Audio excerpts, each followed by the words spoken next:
अनुग्रह देखने की इच्छा रखने वालों, हे परमेश्वर के प्रिय लोगों, ग्रेस सीकर चैनल्स पर आपका स्वागत है। प्रभु का मैं धन्यवाद करता हूँ आज आपको मुझे दिया और मैं आपको सुना पा रहा हूँ प्रभु की आत्मा से भरकर।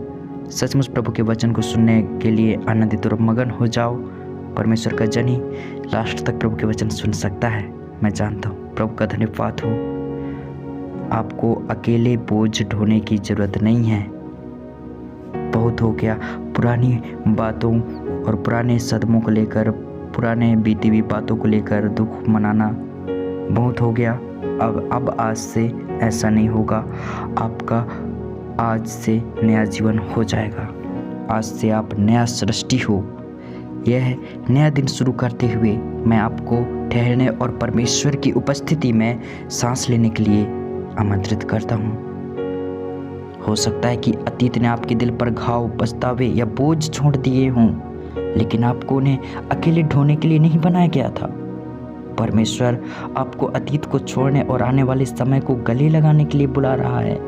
उसकी दया ताजा है, उसका प्यार अटूट है और उसका अनुग्रह हर गलती, हर घाव और हर निराशा को ढकने के लिए पर्याप्त है। चाहे कल कैसा भी रहा हो, आज एक नई शुरुआत है। क्या आप अपने अतीत को परमेश्वर के हाथों में सौंप देंगे और उसे चंगाई और नवीकरण लाने देंगे? मेरे साथ इस शक्तिशाली प्रार्थना में शामिल हो और आगे बढ़ें उस स्वतंत्रता शांति में जो केवल परमेश्वर ही दे सकता है। आइए परमेश्वर के वचन की ओर मुड़ें और नवीकरण के उसके वादों को गले लगाएं। यशायाह 43 का 18 और 19 कहता है, पहले बातों को स्मरण ना करो और पुरानी बातों पर ध्यान ना दो। देखो मैं नई बात करता हूँ, अब वह उत्पन्न होने पर है। क्या तुम उसे नहीं जानते? मैं जंगल में मार्ग और जंगल में नदियाँ बहाऊंगा। परमेश्वर आपके जीवन में पहले से ही कुछ नया कर रहा है। छोड़ दें और उसके आशीर्वाद के लिए जगह बनाएं। अक्सर हम पुराने दर्द, असफलताओं या निराशाओं को पकड़े रहते हैं, उन्हें अपने वर्तमान को आकार देने और अपने भविष्य को सीमित करने देते हैं। लेकिन परमेश्वर हमें एक नई शुरुआत के साथ उस पर भरोसा करने के लिए बुलाता है। जैसे वह सूखे स्थानों में नदियाँ बहाता है, वह आपकी परिस्थितियों में नया जीवन ला रहा है। उस पर भरोसा करें कि वह आपको आगे ले जाएगा। सोचिए कि पीछे मुड़कर देखते हुए आगे बढ़ना कितना मुश्किल है। यदि आप पुरानी गलतियों, दर्द या निराशाओं पर ध्यान केंद्रित करते हैं तो आप अपने आप को उस आनंद और नवीकरण से वंचित कर लेते हैं जो परमेश्वर आपको दे रहा है। कल्पना कीजिए कि आप पछतावे और दर्द से भरा एक भारी सूटकेस पकड़े हुए हैं। अब कल्पना कीजिए कि यीशु आपके सामने खड़ा है, उसके हाथ खुले हुए हैं और वह आपसे उसे देने के लिए कह रहा है। क्या आप इसे उसके हाथों में सौंप देंगे और उस नई चीज़ में कदम रखेंगे जो वह कर रहा है? क्या आप उस नई चीज़ को महसूस कर सकते हैं जो परमेश्वर आपके जीवन में कर रहा है? यह अभी पूरी तरह से दिखाई नहीं दे सकता, लेकिन उसका हाथ काम कर रहा है। जो खो गया है उस पर ध्यान केंद्रित ना करें, बल्कि उन दरवाज़ों पर ध्यान दें जो वह खोल रहा है। पुराने को छोड़ दें और उसके नवीकरण में कदम रखें। दूसरा कुरिन्थियों 5:17 कहता है, सो यदि कोई मसीह में है तो वह नई रचना है, पुरानी बातें बीत गई, देखो वे नई हो गई। आप अपने अतीत से परिभाषित नहीं हैं। परमेश्वर ने आपको नया बनाया है। जब आप अपने हृदय को मसीह के सामने समर्पित करते हैं तो वह हर गलती, हर पछतावे और हर बोझ को धो देता है। वह सिर्फ टूटे हुए टुकड़ों को ठीक नहीं करता, बल्कि आपको पूरी तरह से नया बनाता है। एक सूर्य उदय हो रहा है, उसकी कल्पना कीजिए, जो अंधेरे को तोड़ता है। यही परिवर्तन परमेश्वर आपके जीवन में लाता है। जिस क्षण आप उसकी ओर मुड़ते हैं, वह आपकी आत्मा को पवित्र कर देता है, आनंदित कर देता है और आपको अपने अनुग्रह से भर देता है। पुरानी असफलताओं या शर्म को आपको उस पहचान में चलने से न रोकें जो उसने आपको दी है।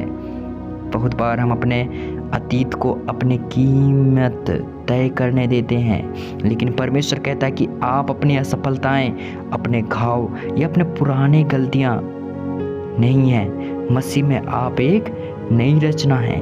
आप स्वतंत्र हैं, आप छुड़ाए गए हैं, आप प्यार करते हैं। जब परमेश्वर कुछ नया बनाता है तो वह पुराने को ठीक नहीं करता बल्कि कुछ बिल्कुल नया बनाता है।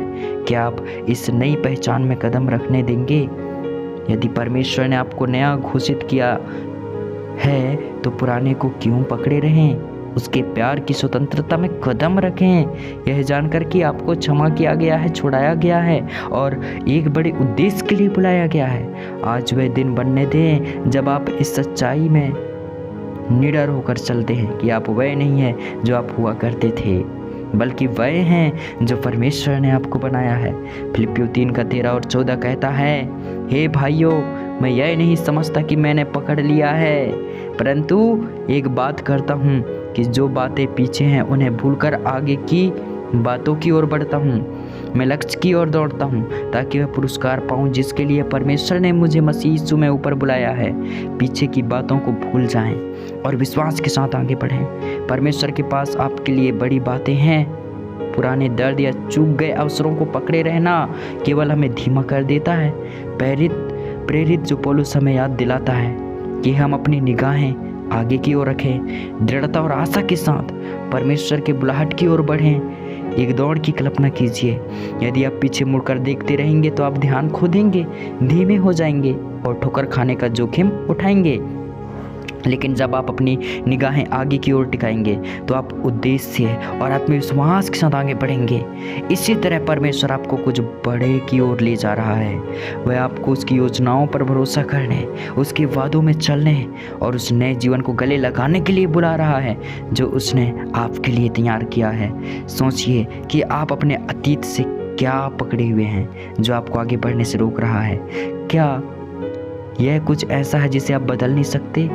एक ऐसा गुस्सा जो बहुत लंबे समय से आपके दिल पर बोझ बना हुआ है, या अज्ञात में कदम रखने का डर? जो भी हो, इसे परमेश्वर के हाथों में सौंप दें। विश्वास रखें कि आपके लिए उसकी योजनाएं आपके पीछे की किसी भी चीज़ से बड़ी हैं। क्या आप पीछे की चीज़ों को छोड़ने और आगे की चीज़ों को गले लगाने के लिए तैयार हैं? वह विश्वास योग्य है और आपके लिए उसकी योजनाएं आशा और उद्देश्य से भरी हुई है। आज वे कदम उठाएं, यह जानकर कि वह आपके साथ हर कदम पर चल रहा है। परमेश्वर की दया आप पर हर सुबह होती है। आज एक नई शुरुआत है। विश्वास के साथ इसमें कदम रखें, यह जानकर कि वह आपके जीवन में सभी चीज़ों को नया कर रहा है। आइए हम एक साथ प्रार्थना करें।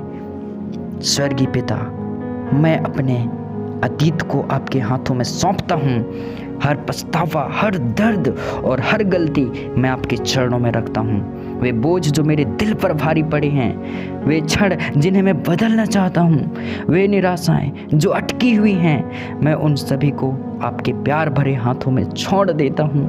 आप अनुग्रह करने वाले परमेश्वर हैं। वह जो सभी चीज़ों को नया करता है, मैं उसे पकड़ने से इनकार करता हूँ जिसे आपने पहले ही क्षमा कर दिया है। मेरे अतीत की जंजीरें टूट जाए और मेरा दिल उस भविष्य को गले लगाने के लिए स्वतंत्र हो जाए जो आपने मेरे लिए तैयार किया है।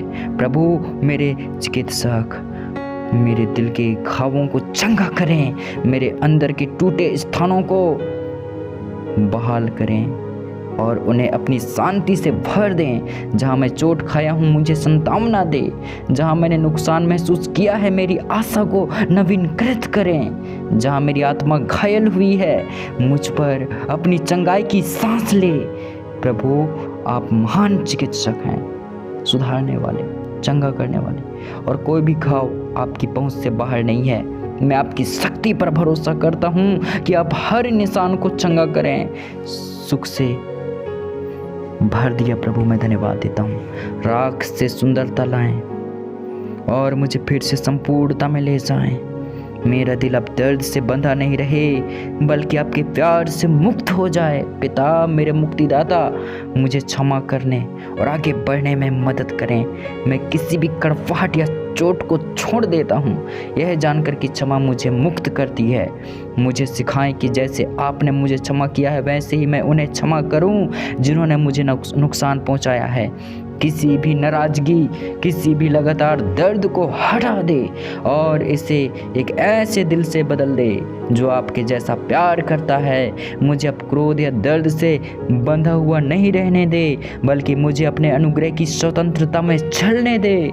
मुझे करुणा से भर दे ताकि मैं दूसरे के प्रति दया का विस्तार कर सकूं, जैसे आपने मेरे प्रति इतनी कृपापूर्वक किया है। प्रभु मेरे उद्धारकर्ता, पछतावे के बोझ को हटा दे। मैं अपने अतीत को परिभाषित करने से इनकार करता हूँ। मैं आज आपके अनुग्रह में चलने का निर्णय लेता हूँ, चुनाव करता हूँ। प्रभु मैं तेरे वचनों में बना हुआ हूँ, दृढ़ हूँ पिता परमेश्वर। सचमुच प्रभु आपने हर कुछ को नया कर दिया है, मैं विश्वास करता हूँ और इस प्रार्थना को आज मांगता हूँ। आमीन।